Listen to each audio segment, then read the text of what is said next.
Hello my friends, it's the Game Boy Geek here, and today we find ourselves as animal breeders trying to produce show ring champions and high dollar animals. Pedigree, the animal breeding board game, is a fast-paced game based on actual genetic biology and the real-life struggles of animal breeding. It's for 1 to 4 players for ages 13 and up, takes about 45 to 75 minutes to play, and is published by Solid Rock Games. Your success in breeding champion stock will be determined by your management and mating decisions, along with the luck of genetics. Now, it's on Kickstarter right now, so I'm going to show you how the game works, and then I'll see you on the other side.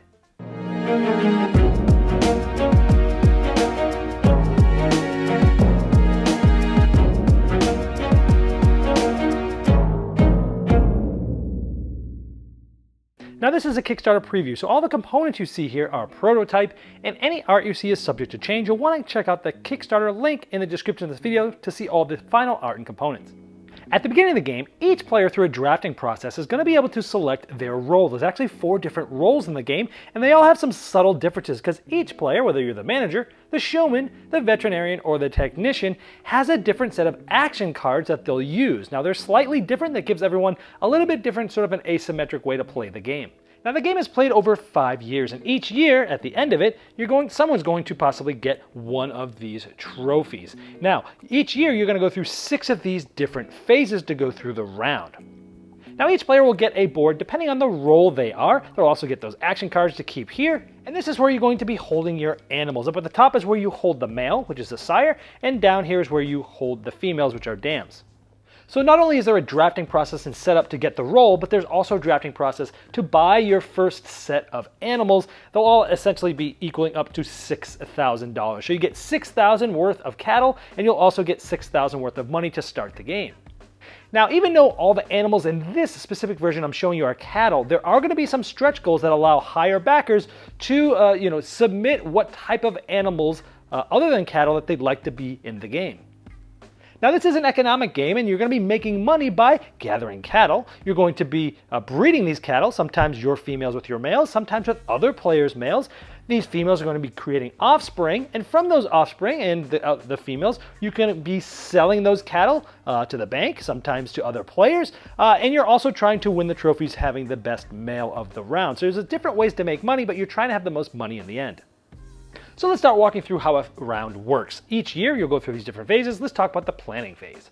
So in that planning phase, everyone has their role-specific action cards, and their deck is going to stay here in where it says action hand. Now from this deck, they're going to secretly select 2 of these cards from their hand, and they're going to place them face down on these clipboards. So let's say they had picked 2 cards like this, and once everybody has chosen 2 cards, everyone would then reveal these. Now these action cards activate in different phases of the game and do different things, so we're going to go over what these cards do differently, but the planning phase is you're selecting 2 cards, and they're going to activate throughout the game. After planning, we go to the breeding phase. Now this is when you'll decide who your females will get bred to. Now you can breed them to yourself, assuming you have a male. If you do that, you'll put your own token on here, so this matches the token for veterinarian, but you don't have to. Sometimes you may not even have a male, or sometimes someone else might have a better male that you want to mate with. For example, my male has a phenotype of 2. That's the sort of the level there. But let's say another player, the showman, has one that's worth 3, as a 3 phenotype, so that's better. Let's say I wanted to breed my female with this player's male. And you look at the token, it's a red token with that little logo on it. So you go ahead and put that player's token on that female to show whose male was bred with it, and you have to pay that player $500, and that player cannot refuse to allow his male to be bred with your female. So you could pay them $500 to do that. Now I told you that in that planning phase you're playing different cards, and some of them activate in different ones. So if this showman had played this as one of their 2 cards, it's active during this breeding season, and other players must pay you $1,000 instead of $500. So if that player had played this turn, I would have had to have paid them $1,000 instead of $500. That gives you a feel for some of the different action cards. Now that phase was also played simultaneously, and there's some other action cards you can use there, but we'll go over those later once you know a little bit more about the game. We're going to go down to the next phase, which is the gestation phase. Now this phase is also simultaneous. The first thing you do is all players have to pay 1,000 for each animal owned to feed them. So we have 3 animals have to spend $3,000 to the bank. So this 5,000 would go in and I would get 2 back, so now I've only got $3,000 left. Then one player will roll the black disease die, and you'll see if the disease hits your animals. Now this die does it to everybody. So let's say they just roll this die, and it says Dam A. This means every person, if they have a animal in Dam A, is going to get sick this specific season. However, some of the action cards, if you had played them, can stop this. So this was a vaccination. If this was one of the 2 cards you had played, again it says play during this gestation season. If disease is rolled, it does not affect your animals. So in this case, you wouldn't be affected if you had played the vaccination. However, if you did not play that and your dam is going to possibly get sick, all the players can decide to give the veterinarian $1,500. Now this card is only for the vet. Only the player playing the vet gets this card. If nobody's playing the vet, this is out in the bank and you would just pay the bank $1,500 to ensure that. But the vet player, this is one of their asymmetric powers there, is if yours is in danger, you can pay them $1,500 so that they will not get sick. If you don't, well, we'll see right now what happens. Then the vet die is rolled, and it's rolled once for everybody. If it's mild, that means all the sick animals recover on their own, whether you made the vet call or not. This is 4 out of the 6 on the die. However, 2 of the 6 is virulent. And this means that sick animals only recover if you had paid and made the vet call. Otherwise, they would die. And if they die, they get returned back to the supply. And if it so happened that your sire was the one that had died, anyone that they bred with still gets to give birth because they've already sort of bred with them. Then we'd move down to the birthing season.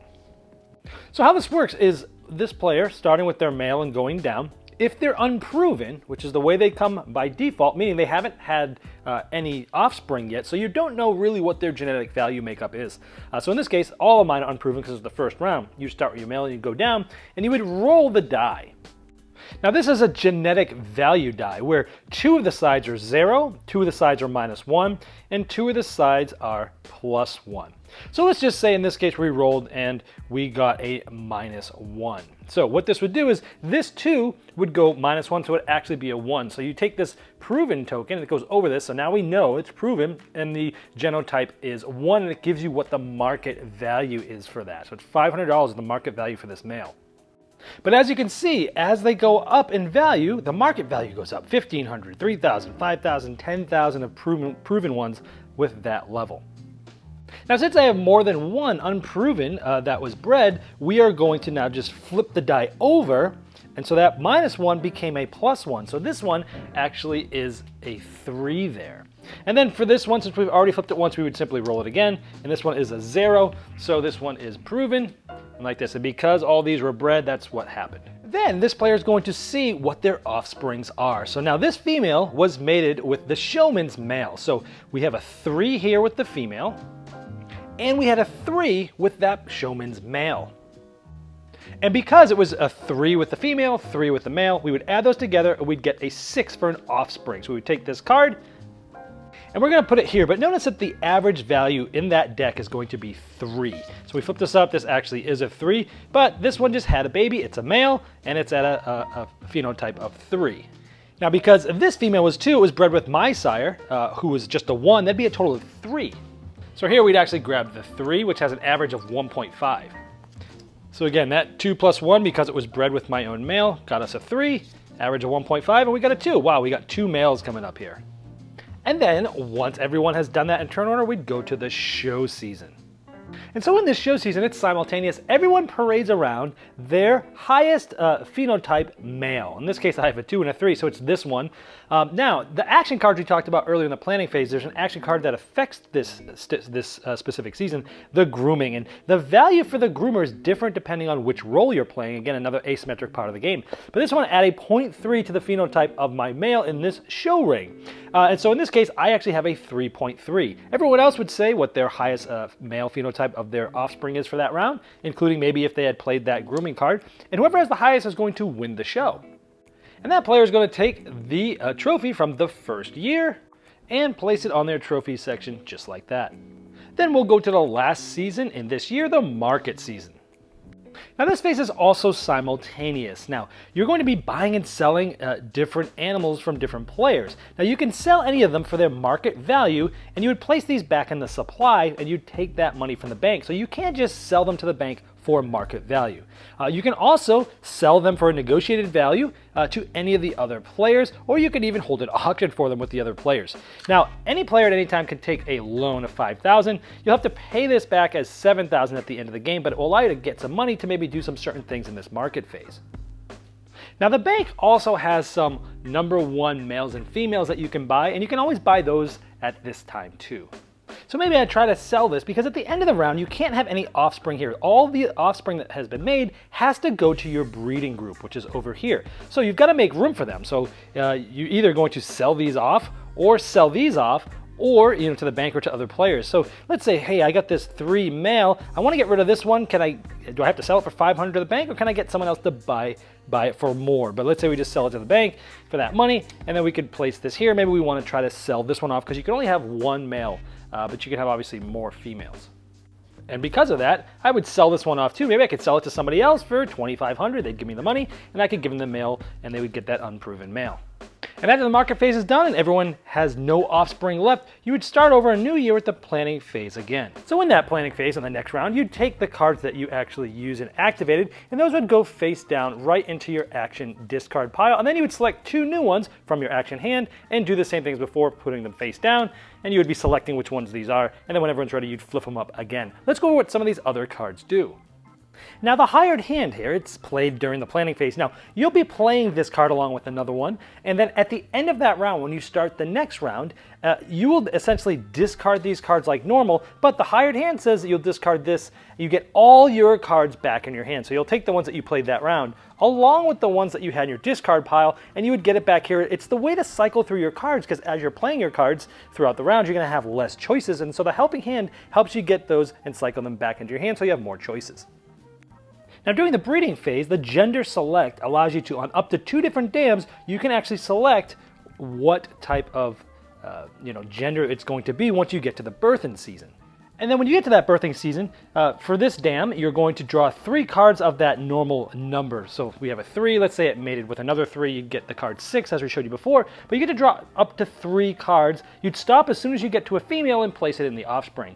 However, sometimes it's not perfect, because if you drew 3 cards and none of them were females, well, you'd still get a male. But it pretty much shows you that a lot of times you'll get what you're hoping for, and you do that for each of those. Now, during that planning season, if you had played the offer you can't refuse card as one of your 2 actions, during that market season, right at the beginning of it, you get to choose a player. That player can protect any one of their animals, but any of the unprotected animals, you can buy that for 1,000 more than market value, and that player cannot refuse that. Now, if you had played a DNA test during this market season, you can prove up to 2 unproven offspring. So here we have some offspring that have not been proven because they were just birthed. You can actually do a proving with them the normal way with the die as we showed you before. And depending on those results, you can decide what to do with those because you're doing a DNA test. You can either keep it as a proven animal and either move it to your breeding groups or sell it to another player, or you can sell it to the bank as an unproven animal like that, so you can decide what to do with it, finding out early what it is. And you may have played the advertising card, which during this market season, each unproven animal sells to the bank for $1,000 above market. So again, these ones that are unproven could sell for $1,000 more. Now I haven't shown you all of the cards, and again, some roles have cards that others don't, but after the 4 seasons are over, in the last season, once you get down here and this is given away, it will be the last round of the game. And in the market season in your final year, you don't negotiate with other players, you just sell all of your animals to the bank for their market value. Now granted, you could add an advertising bonus as we just talked about, but you'll also get a bonus for however many trophies you have gotten throughout the game. And for each trophy you have, you can double the value of any one unproven animal. So this is 10,000. So because I have this trophy, this one could get sold for 20,000. Everyone adds up the money. Whoever has the most money is the winner. And if it's tied, the one who most recently won a trophy wins. Well, there you have Pedigree, the animal breeding board game, and as I've shown in the overview, this is an economic game with a unique, realistic theme and flooded with thematic scientific aspects. Now, if you'd like to see all the final art and components and all of the different pledge levels available to you, you can click the link below me in the description of this video, and it will take you right to the Kickstarter project page, and I'm sure the fine folks at Solid Rock Game would love your support.